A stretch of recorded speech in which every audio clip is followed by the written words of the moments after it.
nous sommes là pour cela. C'est le refus du fatalisme. Oui, mes amis,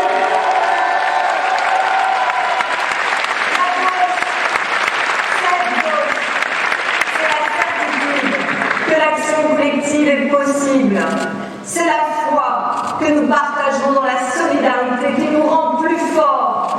C'est l'attention aux plus faibles, aux exploités, aux exclus, aux déracinés. C'est la certitude que nous dépendons tous les uns des autres. Alors oui, mes amis, je crois à la force et même, je vous dirais, à la beauté du collectif.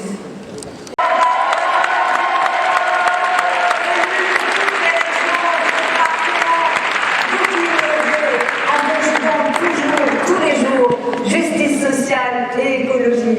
Et puis merci à tous les parlementaires qui m'entourent. Patrick,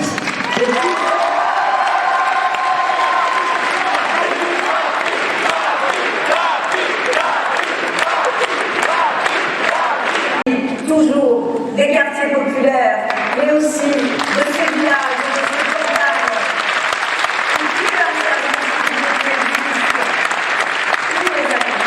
Ce n'est pas trop tard. Parce que depuis 6 mois, on nous dit déjà que tout est joué. Eh bien non, rien n'est joué tant que le vote n'a pas eu lieu.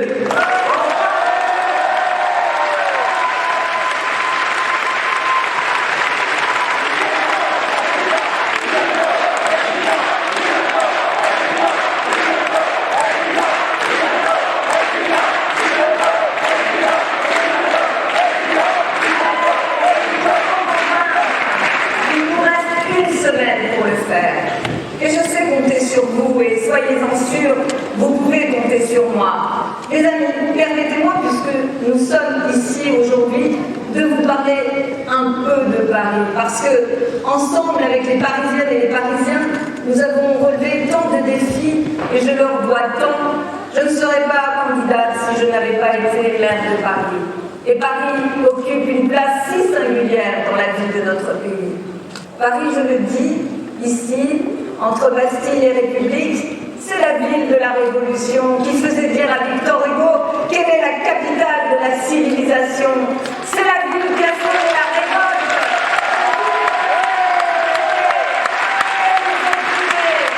Contre le roi en 1789, pour la République universelle en 1848 et avec la Commune en 1871.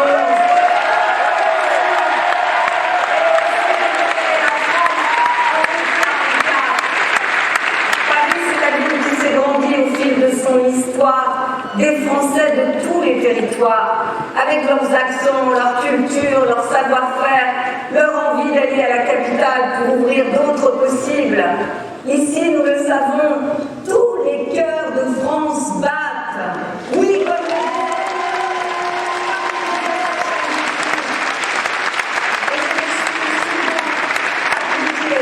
cette phrase, être parisien, ce n'est pas être né à Paris, c'est y renaître. Et Paris, c'est loin du cliché. Paris, c'est pas le pouvoir central. Et au contraire, la ville rebelle au pouvoir central, quand il était tellement étouffant et injuste pour les Parisiens, mais pour la France entière. Paris, c'est la ville qui, par l'action de la gauche rassemblée, avec les socialistes, les communistes, les écologistes, défend les quartiers populaires.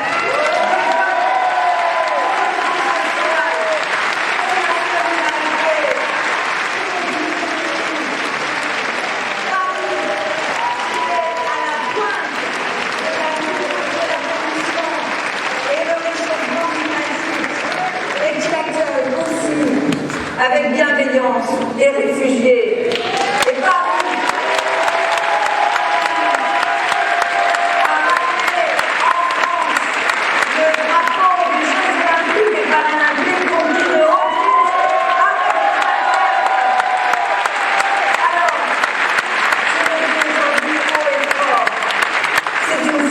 un immense bonheur d'être maire de cette ville, maire de Paris, cette ville pas tout à fait comme les autres, mais une ville qui est une langue universelle, aimée, reconnue, partout dans le monde. Merci Paris. Le terrorisme islamiste a assassiné les équipes de Charlie et Ahmed Merabé parce que policier, Charlie parce que libre d'esprit. Puis ils s'en sont pris à Clarissa Jean-Philippe parce que policière municipale, avant de s'attaquer au personnel et aux clients de l'hypercachère parce que juifs. Nous étions ensemble, cher Bernard, dans ces heures tragiques. Et je n'oublie pas non plus, le 13 novembre 2015, ici, à quelques centaines de mètres, le même terrorisme islamiste qui a tué aveuglément toutes ces femmes, ces hommes, ces jeunes qui étaient aux terrasses des cafés et tous les spectateurs d'un concert au Bataclan après avoir frappé au Stade de France en Seine-Saint-Denis. Vous le savez, jamais je ne pourrai plus regarder ces lieux familiers sans penser à celles et ceux qui ont laissé leur vie, à celles et ceux qui sont blessés à vie, et aussi à leurs proches. Alors aujourd'hui, je pense à toutes les victimes du terrorisme, à toutes ces familles endeuillées qui ont perdu un des leurs. Et je veux à nouveau remercier Bernard Cazeneuve et François Hollande, avec qui j'ai vécu ces heures sombres.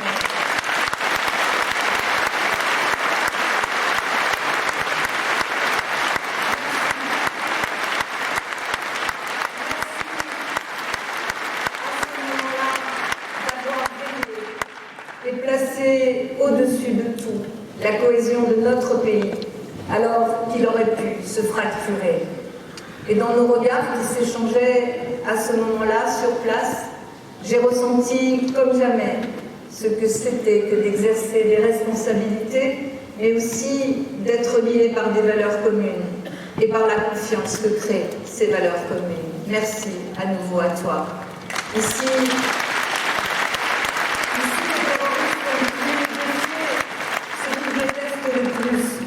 la liberté de créer.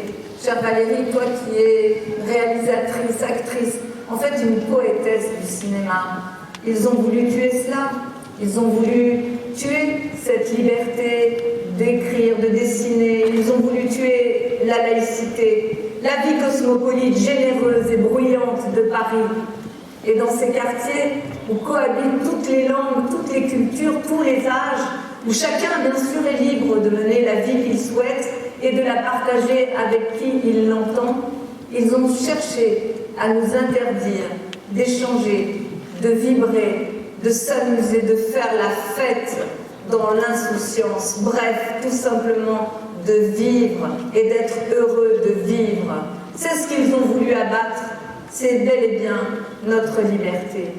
Et je n'oublierai jamais non plus cet immense élan de solidarité qui s'est levé partout dans le monde, en solidarité avec Paris et avec la France. Merci, nous sommes là, debout, cette république laïque, sociale, à laquelle nous croyons, et nous pouvons être fiers d'avoir tenu et fait tenir ce pays dans ces moments tragiques.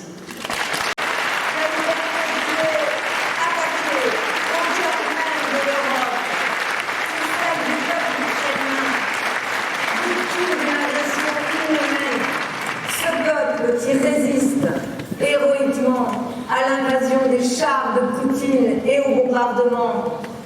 La France doit aider de toutes ses forces les combattants de la liberté. Oui, nous devons aider le peuple ukrainien à se défendre et donc à s'armer pour la paix. Nous devons les aider.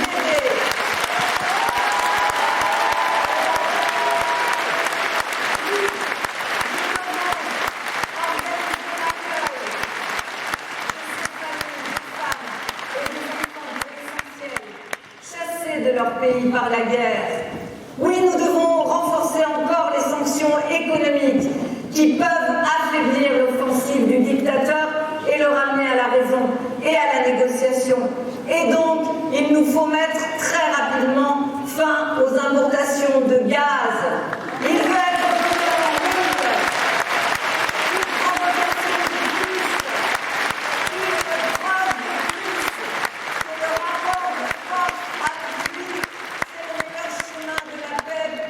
la paix en Europe.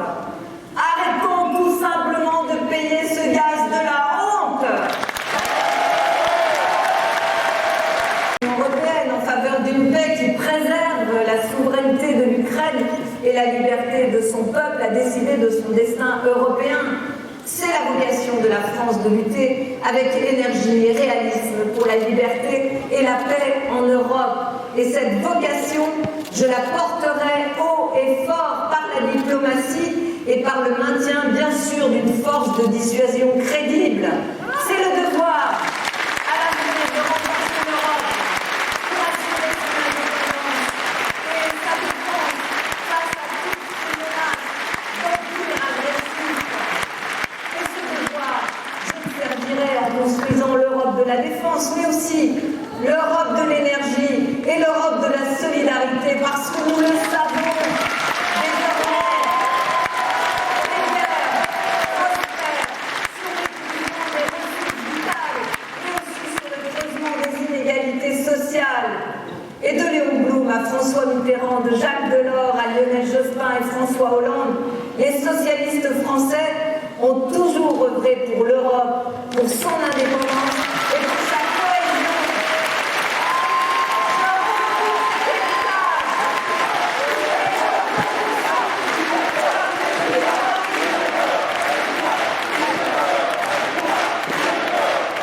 Et je sais que les temps sont durs pour la gauche.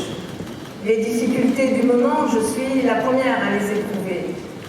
J'ai l'habitude, c'est vrai, d'affronter les difficultés parce que jamais rien ne m'a été donné facilement.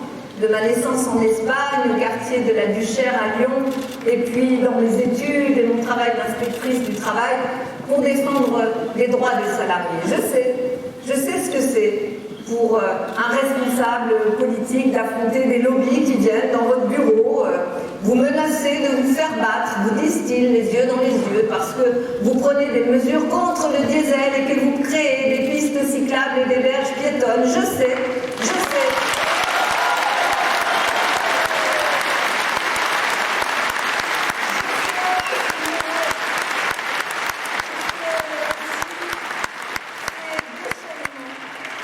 On appelle ça du bashing, qui s'abattent sur celles et ceux, surtout d'ailleurs sur celles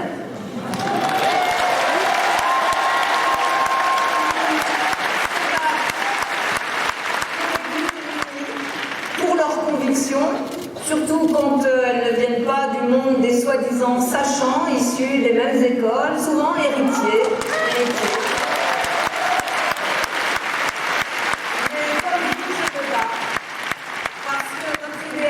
Qu'on change le réel.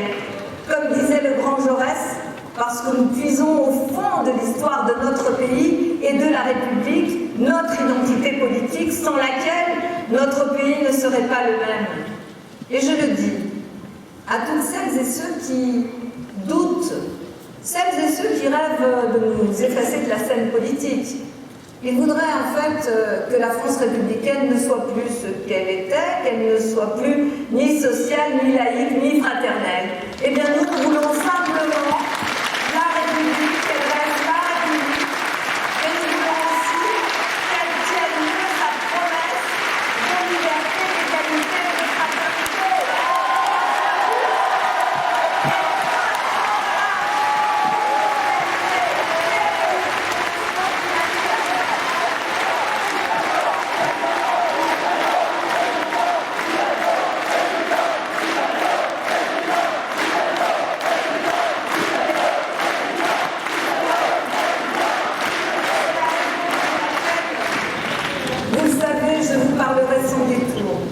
Et en regardant les réalités en face. À nos électeurs, au pays, je dois la vérité. Des électeurs qui nous ont souvent fait confiance pourraient se dire à quoi bon voter pour un parti dont on sait d'avance qu'il serait éliminé de la course dans une semaine. C'est à eux que je voudrais m'adresser maintenant. Avec sincérité, avec gravité, mais aussi en amour. Qui les a vus s'éloigner, mais qui les estime toujours. Vous qui nous avez soutenus par le passé, vous qui partagez au fond nos valeurs, je vous connais et je vous respecte. Vous êtes peut-être comme le fils ou la fille prodigue de la parabole. Vous nous avez quittés, mais vous êtes de la famille. Vous vous dites, En 2007, j'ai craint un second tour Fillon-Le Pen. J'ai eu peur d'un choix forcé entre droite et extrême droite. J'ai donc voté pour Macron comme un moindre mal. Même si, pour moi, quand même, la fidélité à la gauche devait passer avant tout, mais je peux comprendre. Et cette fois-ci, vous vous dites, peut-être, je n'en sais rien, pourquoi revenir vers une gauche qui, de toute manière, passerait son tour? Alors je vous le dis, avec mon cœur et ma raison. Parce que Macron est de droite.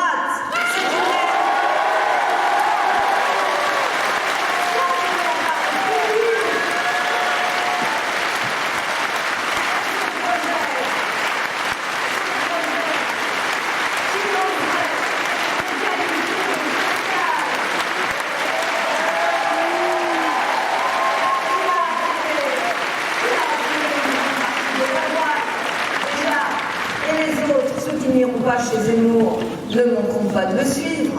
Alors, sentez-vous libre. Vous n'êtes pas condamné à choisir entre la droite et l'extrême droite. Votez selon votre cœur.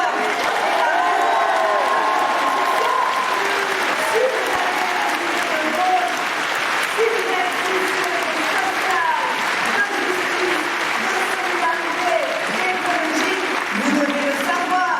Mais vous le savez. Emmanuel Macron ne vous calcule même pas. Vous l'avez vu à l'heure.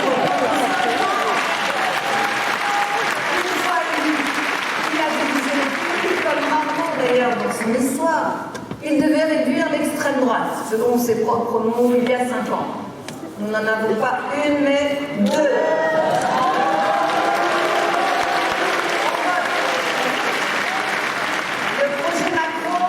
Ne laisse aucune place à la gauche et à ses idées généreuses et modernes.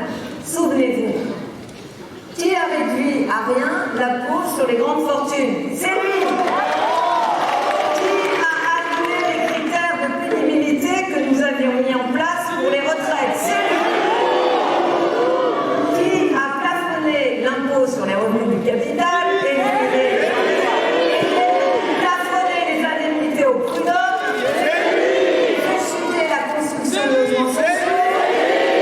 Réduit scandaleusement les allocations et aujourd'hui, qui promet sans nulle nécessité financière de reculer à 65 ans l'âge de la retraite? Qui veut forcer les allocataires du RSA à travailler pour un salaire inférieur au SMIC? Et qui veut orienter vers l'apprentissage dès l'âge de 12 ans nos enfants? Vous voulez gagner plus, il faudra vous mettre au travail comme si les professeurs ne travaillaient pas. Qui c'est? Qui a déclenché la révolte populaire la plus longue, la plus agressive depuis longtemps, qui a agité le chiffon rouge du mépris? Eh bien, mes chers amis, c'est clair. Emmanuel Macron voulait dépasser la gauche et la droite, mais en fait, il pratique le dépassement de la droite par la droite. Affaiblie et minorée resterait face à face une extrême droite dangereuse et haineuse et un parti des élites dominant la vie politique et au service d'un homme décidant seul, presque seul avec ses amis de McKinsey, décidant de tout.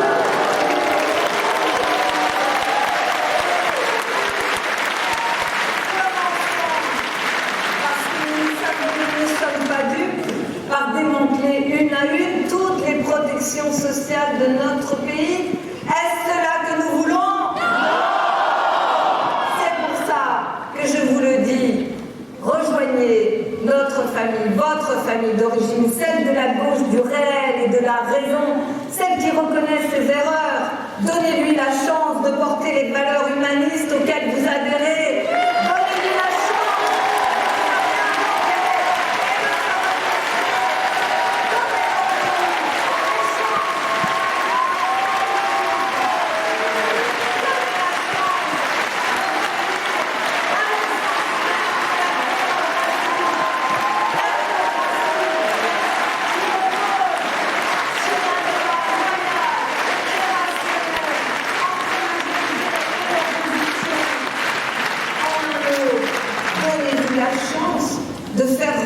revivre la démocratie française, si malmenée depuis 5 ans, redonner toute sa force au projet républicain. Alors mes amis, d'autres diront, dans les sondages, toujours eux d'ailleurs, Jean-Luc Mélenchon est en tête, alors votons sur la base de cette arithmétique sondagière, même si ce n'est pas notre choix spontané. Là aussi, je leur dis, mesurez les conséquences de cette décision. Dans l'immédiat, vous voterez pour un candidat qui refuse d'aider les Ukrainiens.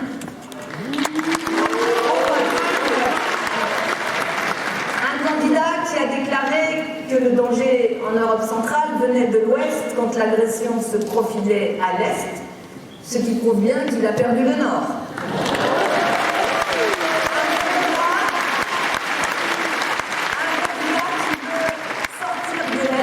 Des démocraties, alors que la menace des empires agressifs est de plus en plus grande, qui récuse les traités signés par la France, se prépare d'ailleurs, sans le dire, à rompre avec l'Union européenne, quand seule l'unité de cette Europe peut assurer les coopérations nécessaires au redressement économique et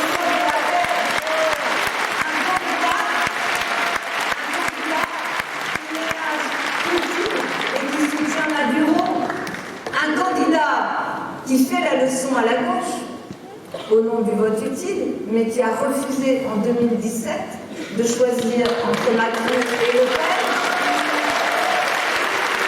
Pen et des emplois de demain.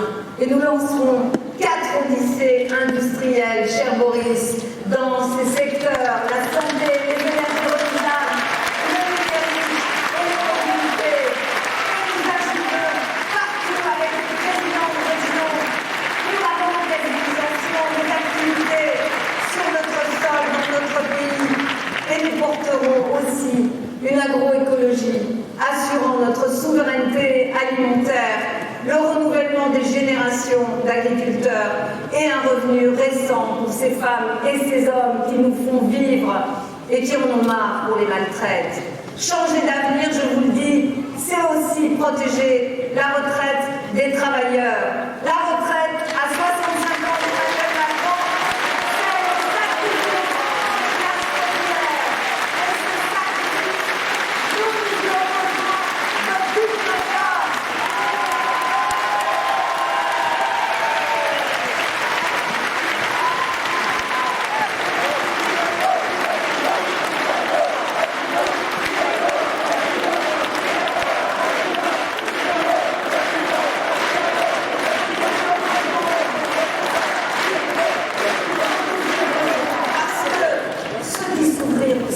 De cette mesure, ce sont, nous le savons, les salariés les plus modestes, les femmes aux carrières discontinues, les travailleurs dont l'espérance de vie est nettement plus courte, et les seniors déjà exclus de l'emploi qui devront attendre 3 ans de plus pour bénéficier d'une pension à taux plein. Tous ceux qui pensaient pouvoir profiter un peu de la vie, réaliser des projets qu'ils avaient toujours remis faute de temps, s'occuper de leurs petits-enfants, aider leurs familles. Alors pour toutes ces femmes et ces hommes qui n'ont pas pu profiter de leur retraite, mais aussi au nom de toutes les luttes sociales qui ont humanisé notre société, au nom des actifs du mouvement ouvrier, du mouvement syndical, je dis non à la retraite à 65 ans.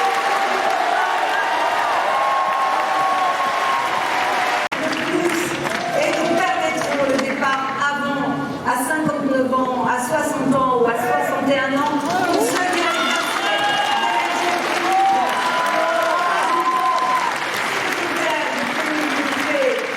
la prise en compte de l'exposition aux produits chimiques, les vibrations, il n'y a pas de dessin à faire quand on voit quelqu'un derrière un marteau-piqueur, le port des charges lourdes, il n'y a aussi pas de dessin à faire. Je pense à tous ces jeunes soignants qui travaillent dans les EHPAD, ou encore toutes ces postures innovantes que nous connaissons. Eh bien, nous mériterions de tous partir avant l'âge de 62 ans. Et nous fixerons aussi, parce que le niveau des pensions, c'est important, un minimum contributif à 1 200 € net.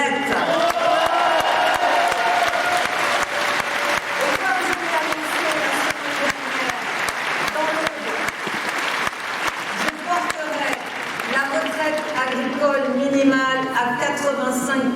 du SMIC net.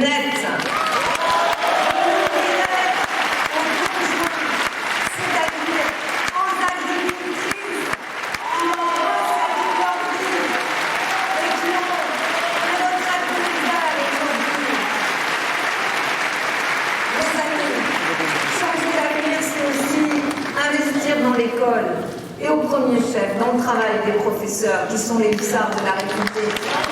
Bravo à vous. Vous êtes les formateurs de l'Institut, sans lesquels il n'y a pas de société unie.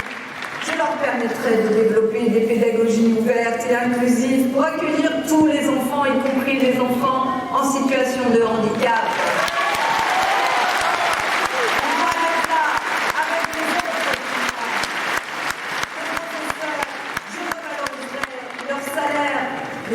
Ce salaire des enseignants, en commençant par les professeurs des écoles qui débuteront désormais comme des cadres, parce que ce sont des cadres.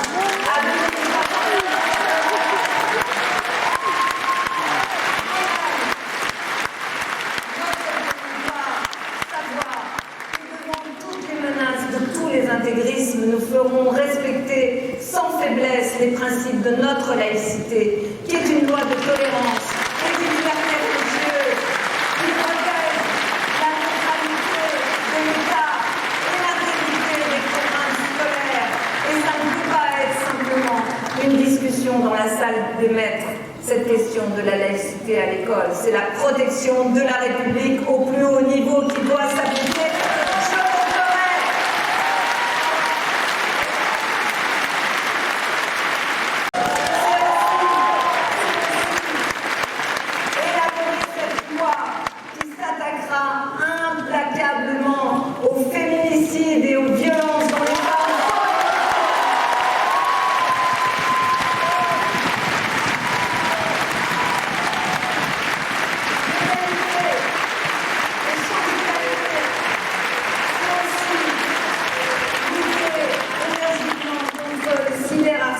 Qui frappe tant d'adolescents et d'adolescentes.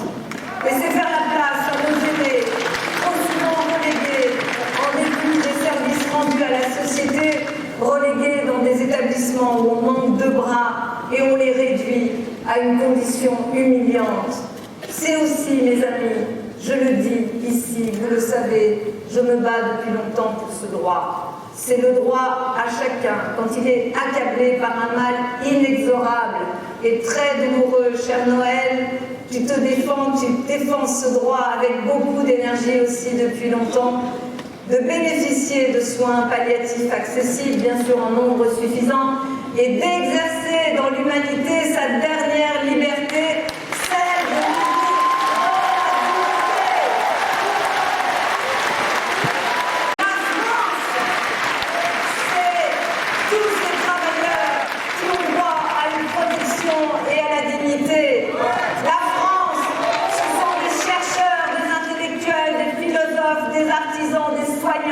Des paysans, des professeurs, des femmes et des hommes qui ouvrent les voies de l'avenir.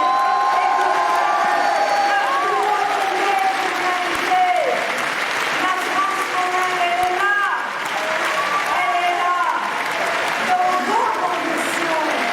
Elle est dans votre rêve, celui d'une société nouvelle émancipée que nous voulons construire pas à pas. Cette émancipation est notre idéal, parce que c'est aussi notre héritage. Et nous marchons dans les pas de nos prédécesseurs, lointains ou proches.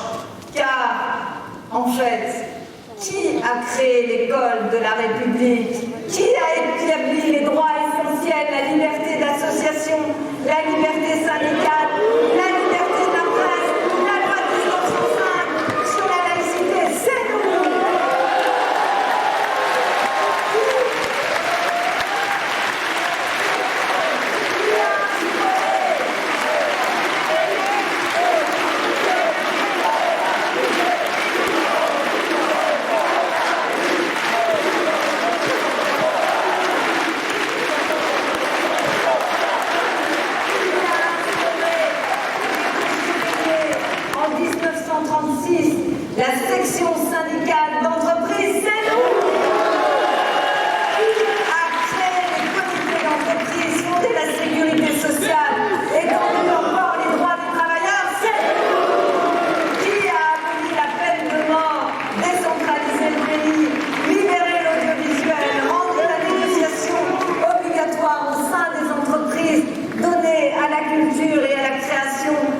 moyens de se développer.